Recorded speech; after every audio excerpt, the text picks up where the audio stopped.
காதல்ன்றது என்னதுன்னா, இப்போ வந்து ஒரு ஆட்டோ ஓடணும்னா ஸ்டார்ட் பண்ணணும். அது மாரி வண்டி ஓடணும்னா கீ குடுக்கணும். ஸ்டார்ட் பண்ணா தான் அந்த இன்ஜின் ஓடும். அப்படிதானே? அது மாரி நம்ம உடம்பு செயல்படணும் அப்படின்னா, காதல் என்பது தேவைப்படுது. அது ஒரு தூண்டுதல். காதல்னா என்ன அப்படின்னா, நீங்க யார காதலிக்கிறீங்களோ, அவங்களுடைய நினைவுகள் உங்களுக்கு வந்துகிட்டே இருக்கும். அந்த நினைவுகள் தான் உங்கள வந்து உங்க உடம்ப ஒழுங்கா தூண்டுதுன்னு அர்த்தம். அதிருதுன்னு அர்த்தம். அங்க நினைவுகள் வரும்போது உணர்வு ரீதியான ஒரு இணைப்பு மனிதர்களுக்கு இடையில இருக்குது. மனித மூளைகளுக்கு இடையில உணர்வு ரீதியான இணைப்பு இருக்கு. உணர்வு ரீதியா நம்ம இணைக்கப்பட்டிருக்கோம். யாருடைய நெனப்பு உங்களுக்கு வருதோ, அவங்களுக்கும் உங்களுக்கும் இடையில ஒரு உணர்வு ரீதியான இணைப்பு இருக்கு. அந்த இணைப்பு தான் வந்து உங்கள வந்து தூண்டுது. அ அதிருது. அவங்களுடைய நினைவுகள் வரும்போது உங்க உடம்பு அதிருதுன்னு அர்த்தம்.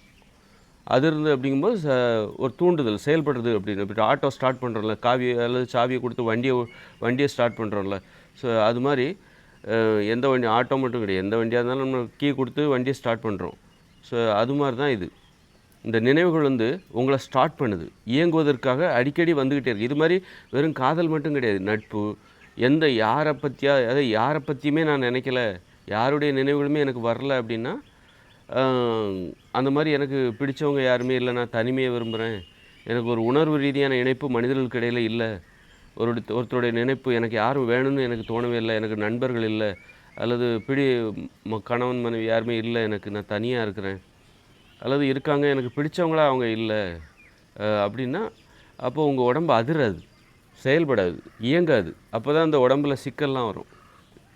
மலச்சிக்கல் இந்த மாரி பிரச்சனைலாம் ஏன் வருது அப்படின்னா, அத சரி பண்ணணும்னா, நீங்க உறவுகள தேடி போங்க.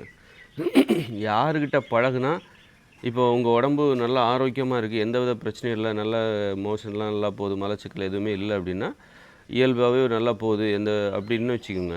அப்போ உங்களுக்கு உறவு முறை நல்லா இருக்குன்னு அர்த்தம். அந்த உறவு தான் உங்க உடம்ப தூண்டுதுன்னு அர்த்தம்.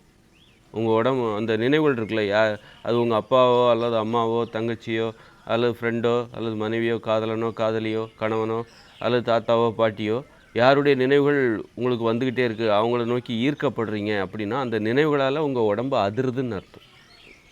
அந்த ஒவ்வொரு நினைவு வரும்போதும் உங்க உடம்பு அதிரும். அதனால ஒருத்தருடைய நினைப்பு வரும்போதே நமக்கு ரொம்ப சந்தோஷமா இருக்கும். அவங்கள பத்தி, அத பத்தி பேசணும்னு தோணும். யாருடைய நினைவுகள் வருதோ, பாருங்க அந்த அதிர்வு தான் உங்கள பேசணுன்னே தூண்டுது. அதனால இந்த தூண்டுதல் தான் உடம்பு ஆரோக்கியமா செயல்படுவதற்கு தேவையா இருக்கு. வெறும் உணவு, மருந்த வச்சுக்கிட்டு நீ ஒண்ணுமே ஓ ஓரளவுக்கு பண்ணலாம்.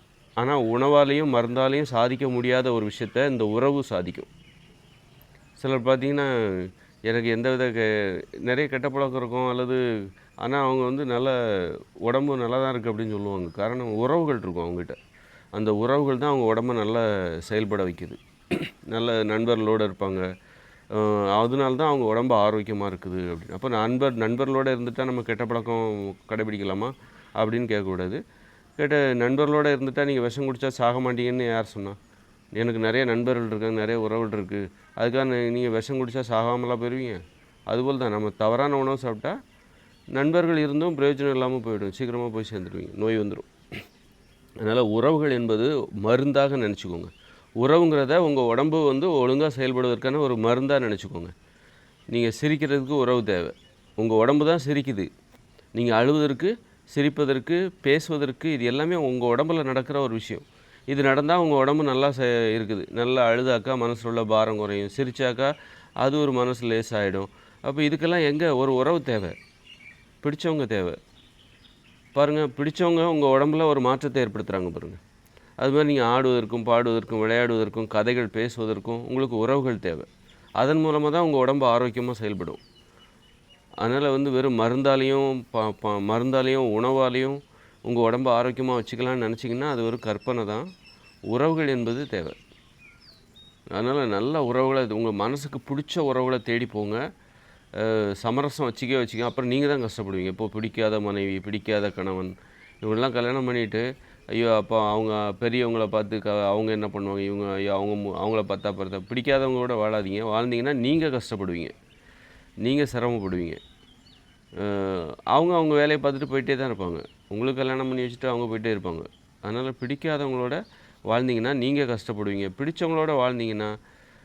பிடிக்காதவங்களோட வாழ்ந்தீங்கன்னா நீங்களும் கஷ்டப்படுவீங்க, மத்தவங்களும் கஷ்டப்படுவீங்க. பிடிச்சவங்களோட வாழ்ந்தீங்கன்னா நீங்களும் நல்லா இருப்பீங்க, மத்தவங்களும் நல்லா இருப்பீங்க. ஈஸியாக உடம்பு வேலை செய்யும். அப்போ யாருடைய நினைவுகள் உங்களுக்கு அடிக்கடி வருதோ அவங்கள கல்யாணம் பண்ணிக்கோங்க. அப்படின்னா உங்கள் உடம்பு நல்லா வேலை செய்யுதுன்னு அர்த்தம். வேலை செய்யும். யார்கிட்ட உங்களுக்கு பேசணும், அவங்க பேசுகிறத கேட்கணும்னு தோணுதோ அவங்கள போய் கல்யாணம் பண்ணிக்கோங்க. அப்போ உங்களுக்கு வந்து உங்கள் உடம்பு ஆரோக்கியமாக செயல்படும். இதுதான் உடல் ஆரோக்கியத்திற்கான ரகசியம். உறவு தான் ரகசியம். உறவுமுறை தான் ரகசியம். அதனால் உறவுமுறையை தேடி போங்க. எப்போ பார்த்தாலும் பணம் பணம்னு ஓடிட்டுருக்காதீங்க. அது வந்து நோயை தேடி ஓடுற மாதிரி. அளவுக்கு மிஞ்சினா அது அமிர்தம் நஞ்சுன்ற மாதிரி தான்.